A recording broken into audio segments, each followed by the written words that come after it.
ഇനിയുള്ള യാത്രക്ക് ഒരു സ്ട്രോങ് ജാക്കറ്റ് കൂടാണ്ട് നടക്കൂല എന്ന് മനസ്സിലാക്കി ഞാനൊരു ജാക്കറ്റ് വാടകയ്ക്ക് എടുത്തിട്ടുണ്ട് കേട്ടോ. ഓൾറെഡി ഞാൻ ഈ വസ്ത്രത്തിനുള്ളൊരു കൂട്ടും ഒരു കുപ്പായൊക്കെ ഇട്ടിട്ടുണ്ട്. പക്ഷെ തണുപ്പ് തേക്കാൻ കഴിയണ്ടേ. ഞാൻ പോകുന്ന വാഹനം കേട്ടോ ഇത്. റോത്താങ് പാസ് എന്ന് പറഞ്ഞ സ്ഥലത്തേക്കാണ് ഞാൻ പോയിക്കൊണ്ടിരിക്കുന്നത്. അവിടുത്തെ വ്യൂ പോയിന്റുകളാണ് ഇതൊക്കെ. എവിടെ നോക്കിയാലും വ്യൂ പോയിന്റുകളാണ്. എവിടുന്ന് ഫോട്ടോ എടുക്കണം, എവിടുന്ന് വീഡിയോ എടുക്കണം എന്നൊന്നും നമുക്ക് മനസ്സിലാവില്ല. അത്രയും സ്ഥലങ്ങൾ ഇവിടെ ഉണ്ട്.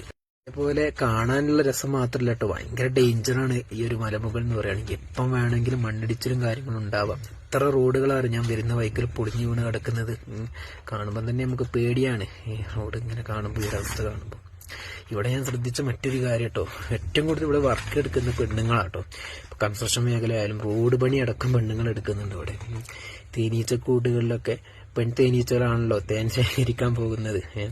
ആൺതേനീച്ചകൾ പൊതുവെ മടിയന്മാരാണെന്ന് പറയാറുണ്ടല്ലോ. അതുപോലെയൊക്കെ ഒരു തോന്നൽ